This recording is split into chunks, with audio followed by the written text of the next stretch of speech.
கொதிச்சுட்டு இருக்கும்போது லைட்டாக ஏலக்காய் பொடி சேர்த்துக்கோங்க வாசனைக்காக. சேர்த்துட்டு லைட்டாக கேசரி பவுடர் சேர்த்துக்கோங்க. சேர்த்துட்டு இதை நல்லா கலரிக்கோங்க.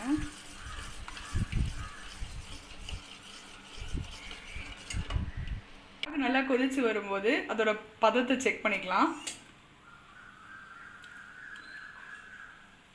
ஒரு கம்பி பதத்துக்கு இருக்கணும். இப்போ இது சரியாக இருக்குது. அடுப்புலேருந்து இறக்கிடலாம். அதுக்கு முன்னாடி பாதி எலுமிச்சம்பழத்தை அதில் ஸ்குவீஸ் பண்ணிக்கோங்க.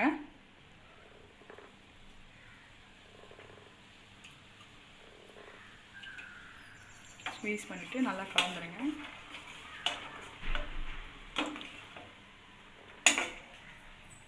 மாதிரி அகலமான ஒரு கடாயில் கொஞ்சமாக எண்ணெய் சேர்த்து அதை நல்லா சூடு பண்ணிக்கோங்க.